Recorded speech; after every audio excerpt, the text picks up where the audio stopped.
Present by Sony music. Bharat माता की जय। फिर से हिंदुस्तान में star recording studio Ramesh Nagar Delhi. Ajay मलमल गाँव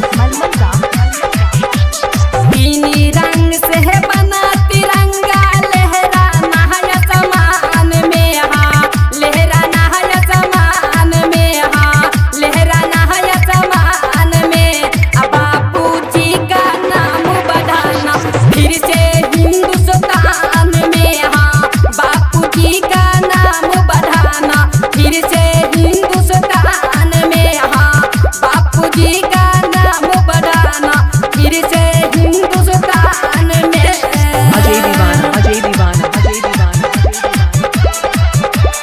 मलमल गाँव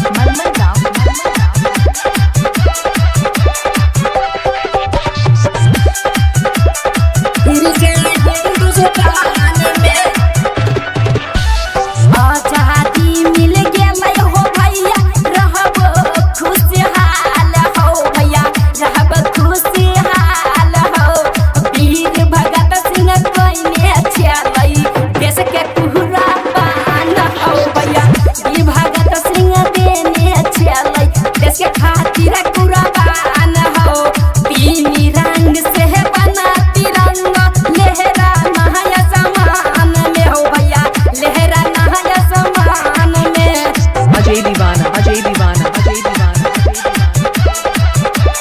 मलमल गाँव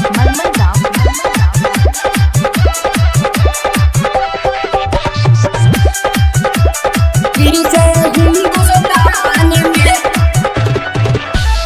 भारत माँ के नारा लगाना पूरा देश के गाँव में, हाँ पूरा देश के गाँव में, हाँ पूरा देश जहान में। अब बापू जी का नाम बढ़ाना फिर से हिंदुस्तान में, हाँ बापू जी का नाम बढ़ाना फिर से हिंदुस्तान में, हाँ बापू जी का नाम बढ़ाना फिर से हिंदुस्तान में।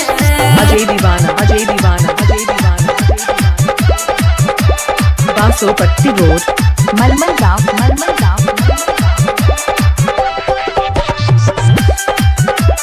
फिर से हिंदुस्तान